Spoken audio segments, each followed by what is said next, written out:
നമസ്കാരം, ഞാൻ Surya Vasan. Chemmanur international jewellers Kaumudi ഹെഡ്ലൈൻസിലേക്ക് സ്വാഗതം. Presented by NCDC. തലമുറുക്കി ത്യാഗി. വിവാദ ഹെലികോപ്റ്റർ ഇടപാടിൽ മുൻ UPA സർക്കാരിനെ പ്രതിക്കൂട്ടിലാക്കി SP ത്യാഗി. അഗസ്റ്റ വെസ്റ്റ്ലാൻഡ് ഇടപാടിൽ പ്രധാനമന്ത്രിയുടെ ഓഫീസിന് പങ്കെന്ന ആരോപണം. കരാർ വ്യവസ്ഥകൾ അഗസ്റ്റ കമ്പനിക്ക് അനുകൂലമാക്കാൻ തീരുമാനമെടുത്തത് കൂട്ടായി. കോടതിയിൽ ഹാജരാക്കിയ ത്യാഗിയെ 4 ദിവസത്തെ പോലീസ് കസ്റ്റഡിയിൽ വിട്ടു. കോഴപ്പണം കൈപ്പറ്റിയ വ്യോമസേന മുൻ മേധാവി ആ പണം ഉപയോഗിച്ച് ഏക്കർ കണക്കിന് ഭൂമി വാങ്ങിക്കൂട്ടിയതായി CBI. കരാർ ലഭിക്കുന്നതിനായി ഇടനിലക്കാർ ത്യാഗിയെ നിരന്തരം ബന്ധപ്പെട്ടിരുന്നതായും അന്വേഷണ സംഘം കോടതിയിൽ. എന്നാൽ CBI തന്നെ അറസ്റ്റ് ചെയ്ത രീതി ശരിയായില്ലെന്ന് SP ത്യാഗി. താൻ കൃഷിഭൂമി വാങ്ങിയത് നേരത്തെയെന്നും പിന്നെയും 2 വർഷം കഴിഞ്ഞാണ് മൻമോഹൻ സിംഗിന്റെ ഓഫീസിന് ഹെലികോപ്റ്റർ ഇടപാടിൽ വ്യവസ്ഥ മാറ്റിയതെന്നും CBI വാദങ്ങൾ ഖണ്ഡിച്ച ത്യാഗി. എന്നാൽ അത്തരം വാദങ്ങൾ പിന്നീട് പരിഗണിക്കാമെന്ന നിലപാടിൽ CBI. നിസാരമല്ല നീരസം. DCC പുനഃസംഘടനയിൽ അതൃപ്തി പരസ്യമാക്കി ഉമ്മൻചാണ്ടി. സംഘടനാ തിരഞ്ഞെടുപ്പ് നടത്തുന്നതിന് പകരം ജില്ലാ പ്രസിഡന്റുമാരെ നാമനിർദ്ദേശം ചെയ്തതിൽ ഹൈക്കമാൻഡിനെ അതൃപ്തി അറിയിക്കും. പാർട്ടി പ്രവർത്തകരുടെ വികാരം സംഘടനാ തിരഞ്ഞെടുപ്പെന്നും മുൻ മുഖ്യമന്ത്രി. പുനഃസംഘടനാ പട്ടികയ്ക്ക് പൊതുസ്വീകാര്യത കിട്ടിയില്ലെങ്കിലും സംഘടനയിൽ തങ്ങൾക്കുള്ള സ്വാധീനത്തിനനുസരിച്ചുള്ള പ്രാതിനിധ്യം ലഭിച്ചില്ലെന്ന് A ഗ്രൂപ്പ്. കൊല്ലം, ഇടുക്കി ജില്ലകൾ നഷ്ടമായതിലും കൊല്ലത്ത് PC വിശ്വനാഥിനെ തഴഞ്ഞതിലും നീരസം. അതേസമയം AICC തീരുമാനം ആരുടെയും നഷ്ടമല്ല, പാർട്ടിയുടെ നേട്ടമെന്ന് VM സുധീരൻ. ചിഹ്നത്തലൈവിയായി ശശികല. അഭ്യൂഹങ്ങൾക്ക് വിരാമം. തലൈവിക്ക് പിൻഗാമിയായി തോഴി ശശികല തന്നെ.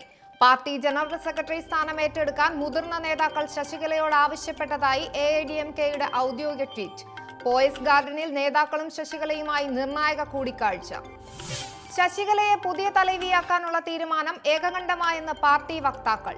അതേസമയം പോയസ് ഗാർഡന് മുന്നിൽ ശശികലയ്ക്കെതിരെ പ്രവർത്തകരുടെ പ്രതിഷേധം.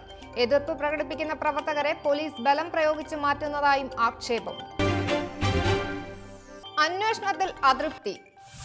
ധനവകുപ്പിനെതിരെ ആരോപണവുമായി വിജിലൻസ് ഡയറക്ടർ ജേക്കബ് തോമസ്. താൻ കൈകാര്യം ചെയ്തിരുന്ന വകുപ്പുകളിലെ ഫയലുകൾ കാരണമില്ലാതെ പരിശോധിക്കുന്നു. എന്നാൽ ഈ താൽപര്യം മറ്റു വകുപ്പുകളിൽ ഉണ്ടാകുന്നില്ല. ധനവകുപ്പ് അന്വേഷണത്തിൽ അതൃപ്തി അറിയിച്ച് മുഖ്യമന്ത്രിക്കും ചീഫ് സെക്രട്ടറിക്കും ജേക്കബ് തോമസ് കത്ത് നൽകി. നടപടി തുറമുഖ വകുപ്പ് ഡയറക്ടറായിരിക്കെ ക്രമവിരുദ്ധമായി പണം ചെലവഴിച്ചെന്ന പരാതിയിൽ അന്വേഷണം നേരിടുന്നതിനിടെ ധനകാര്യ വകുപ്പ് മുഖ്യമന്ത്രിക്ക് നൽകിയ റിപ്പോർട്ട് ജേക്കബ് തോമസിനെതിരെന്നും സൂചന. എന്നാൽ പ്രവർത്തിച്ച വകുപ്പുകളിലെ പരിശോധന പ്രതികാര ബുദ്ധിയോടെ എന്ന നിലപാടിൽ vigilance director.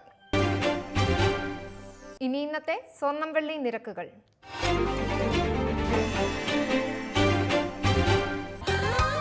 Dubai gold and diamond സ്വർണ്ണ വെള്ളി നിരക്കുകൾ നിങ്ങൾക്കായി അവതരിപ്പിക്കുന്നത്